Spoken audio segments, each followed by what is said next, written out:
Selamat pagi anak-anak. Ketemu lagi sama Bu Vina dalam pelajaran TIK kelas 8 semester 1. Kita masih mempelajari tentang internet, jaringan, dan komunikasi data. Kompetensi dasar kita pada kali ini adalah mengenal internet dan jaringan lokal serta komunikasi data via HP.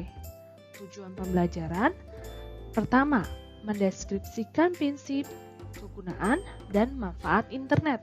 Yang kedua, mengidentifikasi perbedaan internet dan intranet.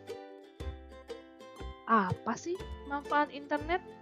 Yang pertama, browsing atau surfing. Yang kedua, searching. Yang ketiga, chatting. Yang keempat, email. Dan yang kelima adalah download dan upload. Yuk kita bahas satu persatu. Yang pertama, browsing atau surfing. Ada yang tahu nggak apa artinya? Browsing atau surfing adalah menjelajah di situs-situs internet yang bertujuan untuk mendapatkan informasi atau data berupa artikel, gambar, animasi, video, suara, dan lain-lain. Nah, di sini Ibu udah tampilkan browser yang biasa digunakan untuk browsing. Ada yang tahu nggak ini simbol apa saja? Yang pertama, ini Safari. Dia adanya di Apple ya, produk Apple. Yang kedua, Firefox, karena ada simbol Fox-nya ya. Kemudian ada Google Chrome, Opera, dan Internet Explorer. Surfing adalah kegiatan yang tujuannya untuk mencari hiburan di internet seperti membuka media sosial. Nah, kalian pasti suka kan buka media sosial seperti Facebook, Snapchat, Twitter, atau masih banyak lagi. Nah, bisa juga menggunakan Google dan lain-lain. Jadi, intinya browsing atau surfing adalah kegiatan menjelajah internet. Searching. Apa ya searching itu? Searching adalah kegiatan mencari atau memperoleh informasi yang kita inginkan dengan bantuan mesin pencari atau search engine. Nah, pasti kalian tahu ya, mesin pencari yang paling populer saat ini adalah Google. Padahal masih ada yang lain. Seperti apa? Seperti Yandex, Yahoo, Bing, dan lain-lain. Dan memang sih yang paling populer Google. Tapi untuk di negara China mereka pakai Baidu, bukan Google. Kemudian chatting. Chatting adalah aktivitas berkomunikasi yang dilakukan oleh dua orang atau lebih dengan memanfaatkan aplikasi chatting dan jaringan internet. Seperti apa? Bisa dengan mengirim pesan teks, emoticon, pesan suara, atau video. Nah, aplikasi chatting ada yang tahu nggak adik-anak? Wah, banyak. Yang sering kalian pakai yang mana nih? Jadi ada Line, ada Imo, Messenger, WeChat, Telegram, BBM, WhatsApp, QQ, KakaoTalk, dan Hike. Kalau ibu punyanya WhatsApp, KakaoTalk, udah itu aja. Oh, sama Telegram. Nah, kalian bisa memanfaatkan aplikasi chatting ini untuk berbicara dengan teman kalian atau orang-orang yang kalian tidak kenal sekalipun. Nah, fungsi dan manfaatnya apa ya? Fungsi dan manfaatnya yang pertama adalah sarana komunikasi. Nah, dengan adanya chatting, kita dimudahkan untuk saling berkomunikasi dan berkoordinasi walaupun terpisah jarak. Kemudian, chatting itu juga termasuk sumber informasi paling cepat. Nah, tapi jangan mengirimkan informasi yang belum benar. Menyebarkan hoax itu sangat berbahaya karena dengan chatting, informasi tersebar dengan cepat. Kemudian meningkatkan efisiensi waktu. Misalnya kita tiba-tiba mau membuat janji mendadak, kita bisa memanfaatkan fitur chatting. Kalian tahu nggak, dulu itu sebelum adanya internet atau telepon, mengubah janji itu sangat sulit. Misalnya kalian sudah janji ketemu orang di taman jam 5, ya harus ditepati karena kita tidak bisa ada cara lain untuk mengabari orang tersebut. Nah, chatting juga bisa untuk menyebar undangan ya, anak-anak. Kemudian, email. Email atau surat elektronik, singkatan dari electronic mail. Nah, email itu digunakan untuk mengirimkan berita atau informasi. Jadi dan biasanya digunakan untuk situasi yang formal ya adik-adik ya. Kamu misalnya mau melamar pekerjaan nanti, atau saat bekerja di suatu perusahaan, email itu lebih formal dibanding WhatsApp karena data-datanya tersimpan dengan rapi. Nah, kita lihat ya ilustrasi cara kerja email. Yang pertama, dari komputer pengirim mengirimkan ke membuat kompos ya, membuat pesan baru, tulis tujuannya kemana, dari siapa. Nah, kalian harus isi subjeknya ya, supaya penerimanya tahu, oh ini lagi isi email ini mau ngapain. Kemudian isinya. Kemudian emailnya kita send, terus email klien mengirim pesan ke email server. Jadi ada servernya. Misalnya kamu pakai Gmail, jadi pesan dari kamu dikirim ke Gmail server. Kemudian dari mail server pengirim dikomunikasikan dengan DNS untuk mencari mail server penerima. Jadi dicari server penerimanya. Jika sudah ditemukan, mail server pengirim mentransfer pesan ke mail server penerima. Nah, mail server penerima menerima pesan lalu disampaikan ke komputer penerima.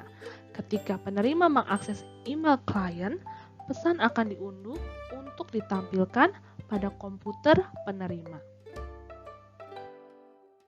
Kemudian yang terakhir adalah download dan upload. Apa sih download dan upload itu? Download bahasa Indonesianya adalah unduh. Unduh ada proses menerima atau mengambil file dari internet untuk disimpan di komputer kita. Ayo anak-anak, siapa yang suka download? Kemudian user atau pengguna meminta atau request sebuah file dari sebuah komputer lain, website atau server. Yang kedua, upload atau unggah ya. Yang tadi adalah unduh, sedangkan upload adalah unggah. Unggah adalah proses mengirim file dari komputer kita ke internet. Jadi kita masukkan ke internet data kita, file kita. Nah, cara untuk mengirimkan file dari komputer pribadi ke sebuah sistem server, dan file atau data akan dipublikasikan di internet sehingga data yang telah diupload dapat dilihat dan diambil oleh orang lain atau orang banyak. Nah, contohnya upload misalnya kalau ketika kalian mengirim tugas, nah itu adalah proses mengupload. Sedangkan ketika kalian misalnya ibu kasih materi dan kalian mau ambil, itu namanya proses download. Kemudian penggunaan internet. Yang pertama, e-learning. Nah, ada yang tahu nggak e-learning itu apa? E from electronic and learning artinya belajar. Jadi belajar secara digital. Nah, anak-anak, penggunaan internet yang pertama adalah di bidang pendidikan. E-learning adalah suatu jenis pendidikan atau proses belajar mengajar yang menggunakan perangkat elektronik untuk menyampaikan bahan pelajaran ke siswa melalui media internet, intranet, jaringan komputer lainnya. Keuntungan menggunakan e-learning adalah mampu mencakup cakupan wilayah geografis yang lebih luas. Nah, maksudnya apa sih? Jadi, kita bisa belajar secara jarak jauh dan tidak terbatas. Misalnya, ibu ikut kuliah yang di Harvard. Wah, bisa banget. Apalagi masa pandemi ini ya. ada jarak jauh, jadi bisa belajar dari sumber manapun. Kemudian dapat mengurangi biaya perjalanan. Kita nggak harus ke tempat sekolah atau ke tempat kuliah untuk mendapatkan pendidikan. Cukup dengan internet saja. Kemudian dapat menghemat waktu, pastinya dapat menghemat biaya pendidikan secara keseluruhan, seperti infrastruktur, peralatan, dan buku. Kita nggak harus beli buku, kita nggak harus punya gedung. Bisa di rumah masing-masing dalam melakukan proses pembelajaran. Kemudian melatih pelajar atau pencari informasi agar lebih mandiri dalam mendapatkan ilmu pengetahuan. Nah, ini anak-anak, ibu menghimbau kalian untuk carilah banyak ilmu di internet karena tidak terbatas pengetahuan yang ada. Kalian bisa bukan hanya dari ibu, bukan dari sekolah saja, tapi dari banyak hal. Tentunya ambillah yang positif saja ya. Kemudian, penggunaan internet yang kedua adalah e-government, artinya digitalisasi dalam bidang pemerintahan, sistem pemerintahan berbasis elektronik. Wah, apa ya itu? Apakah di Indonesia sudah ada? Sudah ada. Nah, penggunaan internet selanjutnya adalah di bidang pemerintahan.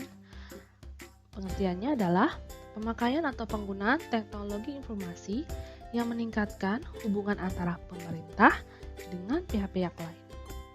Fungsi dan tujuannya antara lain yaitu: pertama, memperbaiki kualitas pelayanan pemerintah kepada masyarakat, kalangan bisnis dan industri, terutama dalam hal efisiensi dan efektivitas kinerja di berbagai kehidupan bernegara. Jadi,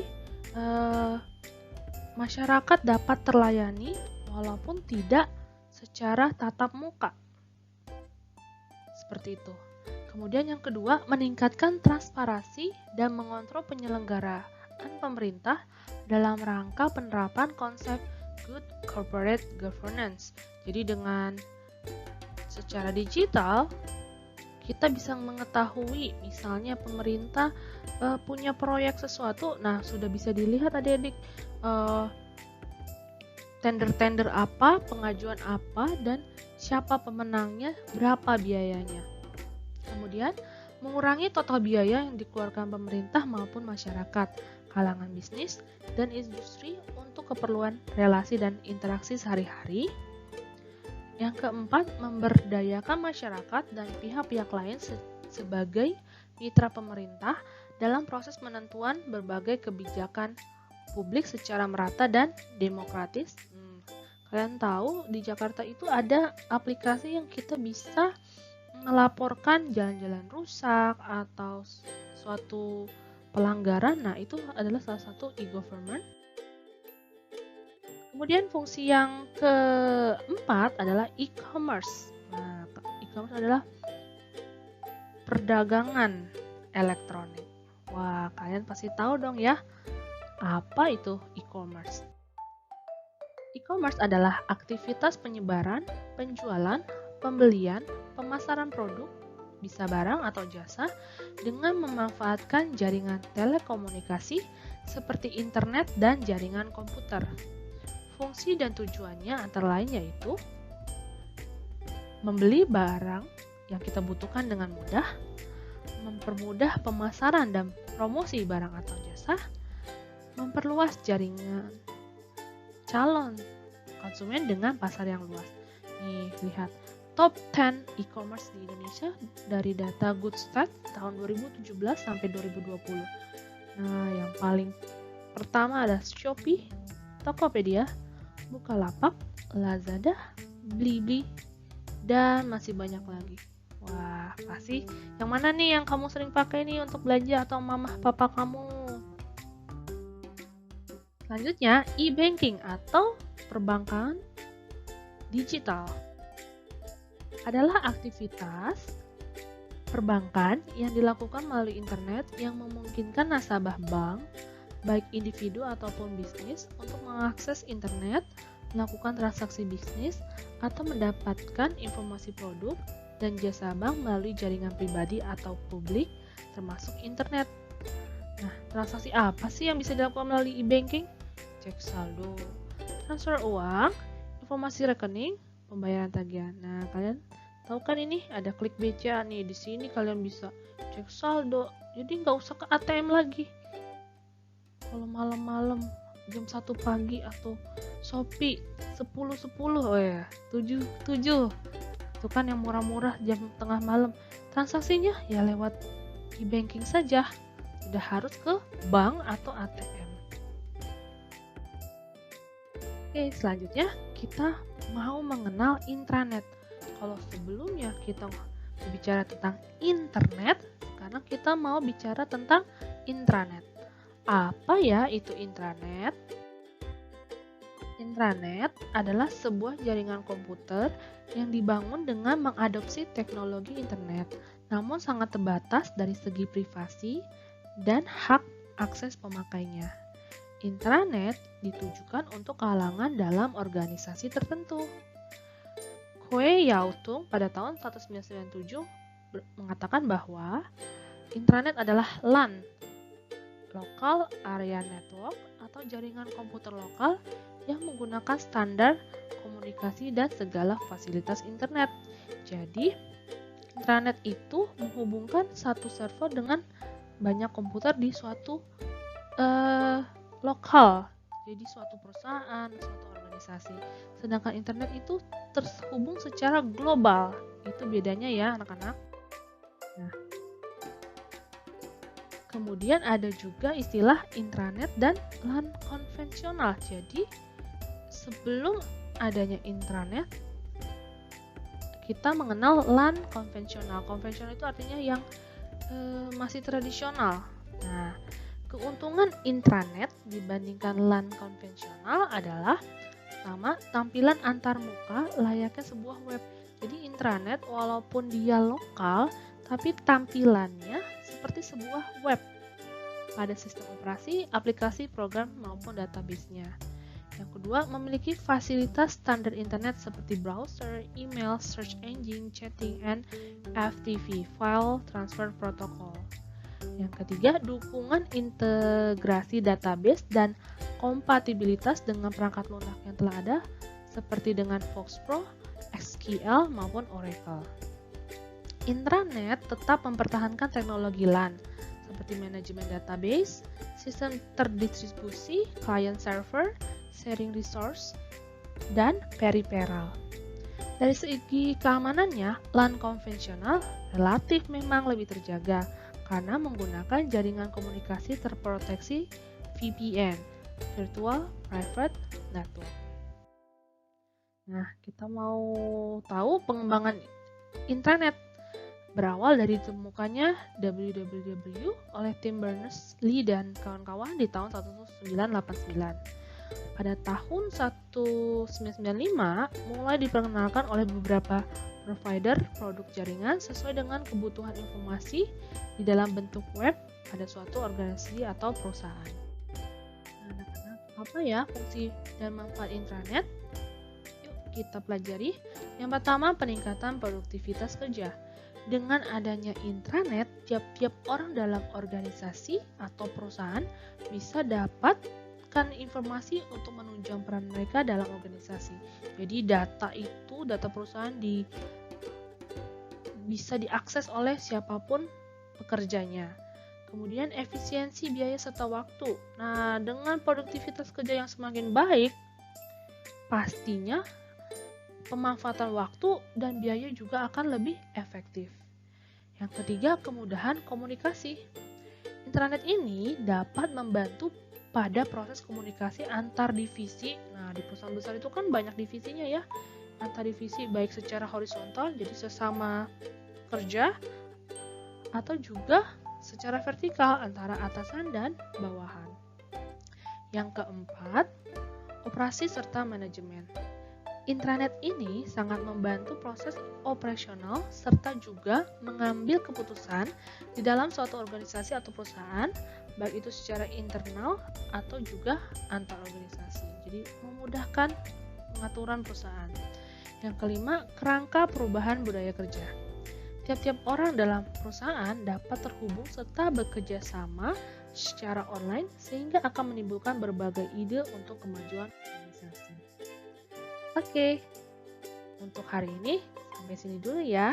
Terima kasih sudah mau bergabung belajar bersama Bu Vina. Kalian harus tetap semangat, tetap sehat, karena kalian adalah orang-orang yang luar biasa, bisa bertahan sejauh ini. Ketemu lagi minggu depan. Bye!